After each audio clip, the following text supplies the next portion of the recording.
byiza iremamo ndetse n'umugenga wabyo, imuha ubwenge bwose bwo kubitwara, ngo abitegeke kandi ajya abiyobora.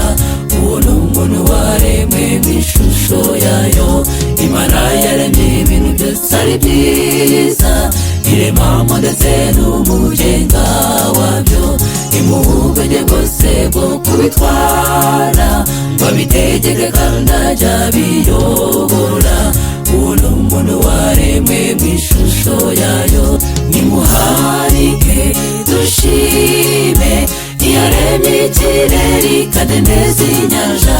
Nimuharike dushimire iyaremye Adamu na Eva muri Edeni, ibaremera n'ikiruhuko ariwo munsi mwiza Sabato.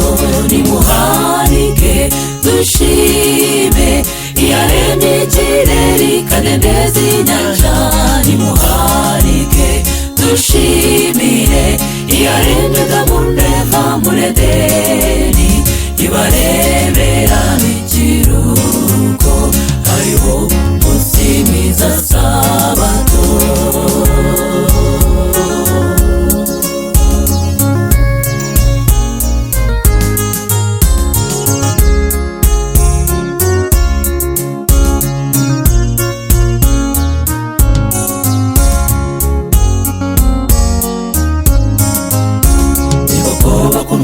Imana itwitaho, bishimishwa na rimwe yuko twazibira.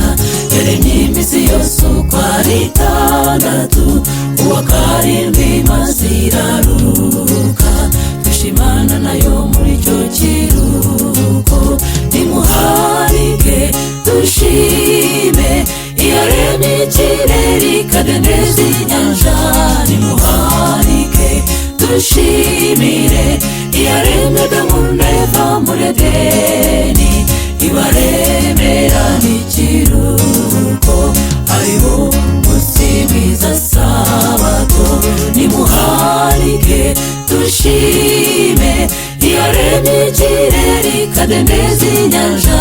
Nimuharike dushimire iyaremye Adamu na Eva muri Edeni, ibaremera n'ikiruhuko ariwo munsi mwiza Sabato.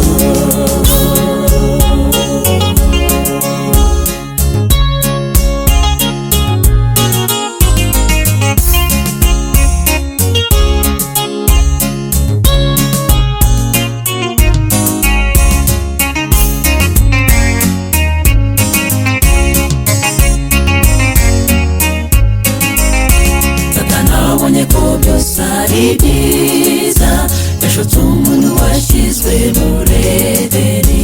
Inama mu ijuru iraterana, duhereza Yesu ngo azaducungure, maze twese duhabwa agakiza. Satani abonye ko byose ari byiza, yashutse umuntu washyizwe muri Edeni. Inama mu ijuru iraterana, duhereza Yesu ngo azaducungure, maze twese duhabwa agakiza.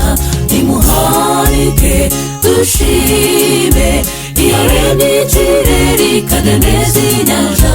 Nimuharike dushimire iyaremye Adamu na Eva muri Edeni, ibaremera